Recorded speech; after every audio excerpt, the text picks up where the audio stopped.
Morning সকলোকে এয়া ভণ্টিহঁত আহিছিলে যে এয়া মায়ে দেখিছেনে একদম পুৰা বেগ চেক লৈ আহিছে আৰু আমি সকলো আহিছোঁ। এতিয়া যাওঁ চেণ্টাৰলৈকে যাওঁ, গাড়ীত আগবঢ়াই দিম বোলে তাতে ৰখিছে। এইফালে মই তামোল এখন কিন্তু খাই আহিছোঁ দেই, তামোল মেইন ন, যিহেতুকে ভাতকেইটা খাই আহিছোঁ।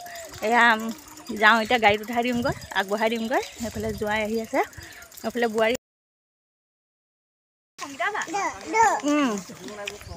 আমাৰ চকলি কাটি খুজি আহিছে। এইফালে দেখা তাইও আহিছে আগবঢ়াবলৈ, দেখিছা কি লাগে সেইটো তাইক ছাতি লাগে। দে ছাতি লাগে, একদম ছাতি দেখিলে হ'ল, তাইক ছাতি ল'বলৈ লাগে। এইফালে ভণ্টি ছোৱালী এওঁ আকৌ আহিলেও মানে আমাৰ ঘৰৰ পৰা এতিয়া নাযায়, এতিয়া মাকৰ লগত হেনো নাযায়গৈ। এইফালে সোমবাৰৰ পৰা এতিয়া স্কুল হ'বই, নাযায় এতিয়া থাকিব, আকৌ গৈ পিনে তাইক থ'বগৈ লাগিব। হাত ধুই হা নোযোৱা কিয় কাম কৰে ভাগ